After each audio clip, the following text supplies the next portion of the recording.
Perfect. Okay, so how did Kazakhstan manage to secure a lasting peace despite being a country with 35 different ethnicities, multiple religions, and racial groups? I think this is. Well, it is actually 135. It is not 35.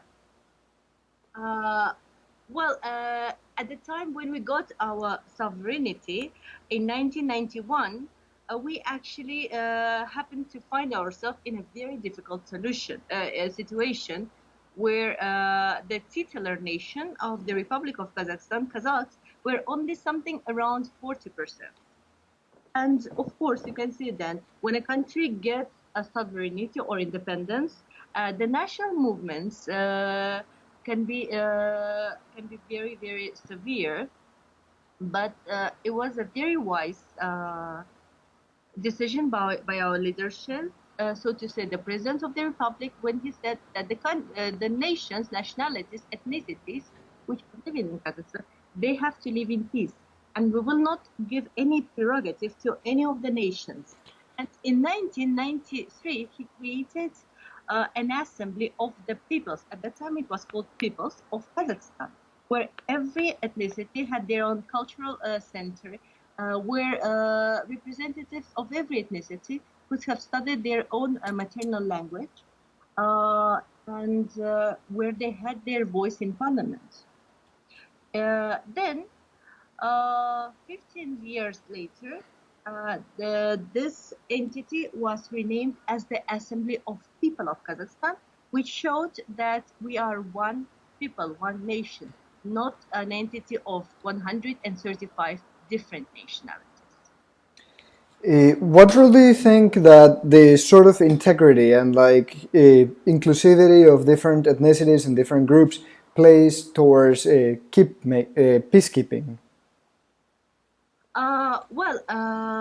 Kazakhstan immediately took foreign policy as an area where we made a very strong start. Taking into account our geopolitical situation, where on the north we have Russian Federation, on the east China, on the southern part those countries of Central Asia, which at the conception of the foreign policy of the US are called the countries of the stance, including Afghanistan. On the West Europe, we said that we could try to issue good initiatives which will be aimed to promote peace, not to destroy peace. And the first thing which we did, it was when we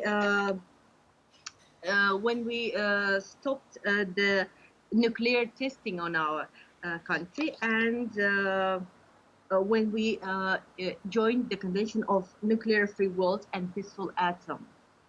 And we actually were the first country who destroyed all the nuclear missiles on its territory, showing the example for the world.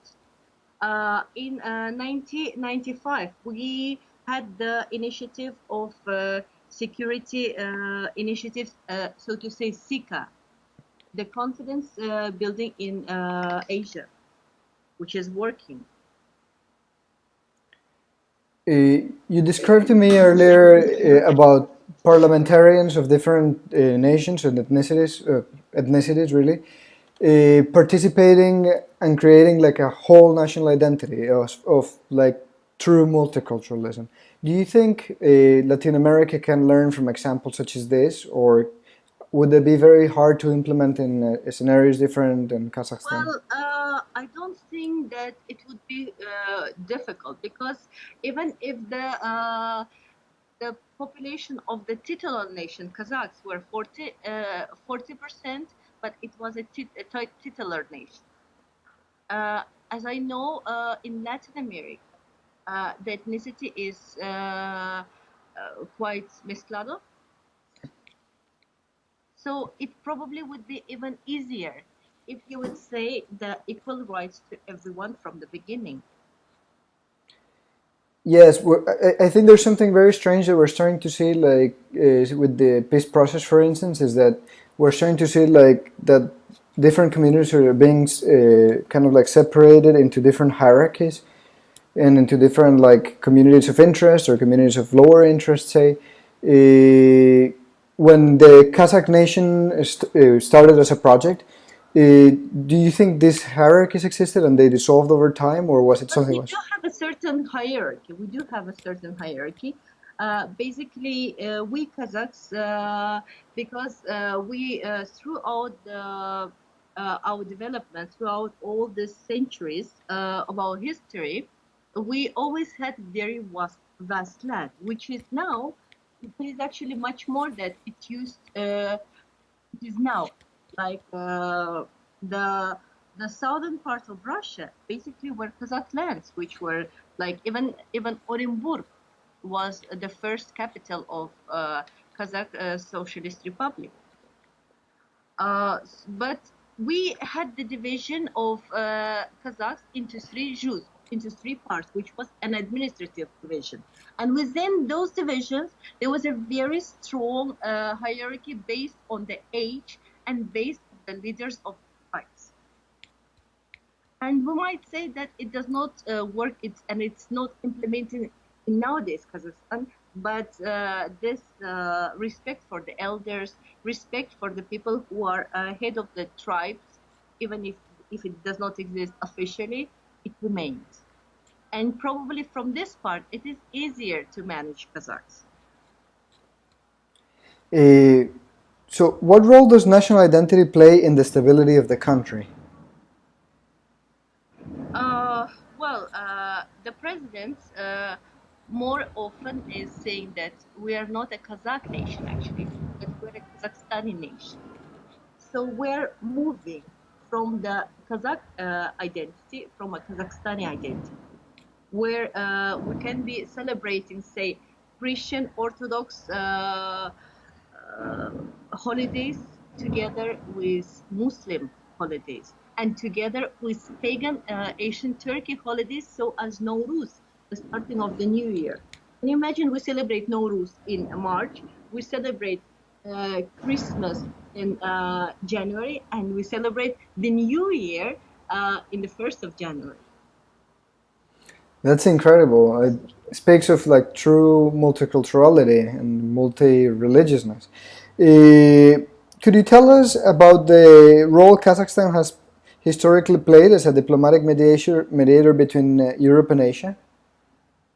Well, I would not tell you about the historical role, because basically those Turkic Khanates, which started from 7th century after Jesus Christ, they basically played the role of customers. How do you say? Ladwana. The aduana, like the tax office, sort of like tax office of the Eurasia, because those caravans which were coming, say, from India and from Iran, they had to pass through our lands and then go to Europe. This was one thing, but now we are using actually this very beneficial geopolitical situation, where just recent happening with a Russian airplane which violated or not violated the border of Turkish airspace, where Kazakhstani presidents were actually one of the first who said, hey guys, I served probably 25 years of my life in order to create a good relationship in the region. And what you're doing, our main strategic partner as Russia and our brotherly nation as Turkey is now fighting with each other, and where are we going to find ourselves? Like, you'd better to resolve it. And it had an impact. And then those Syrian negotiations, three of them which took part in Kazakhstan. It is also a happening which shows us as the mediator. Turkish analyst, so to say, Seyit Ali Avcı from Turkey, he is actually now making a book where he is comparing Kazakhstani role of a mediator with Norway role of mediator in Europe. I guess that will be a very interesting thing to analyze, to read, and to see. Why do you think it is important, or what is the importance that you see in SSCC and the way that it can bring experiences from different parts together?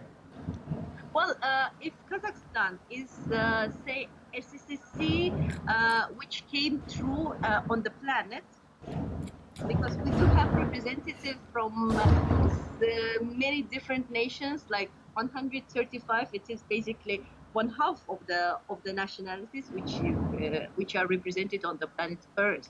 But SSSA is the global view on how the peace and accord should be existing, and to show the examples of peace and good communication and good life together.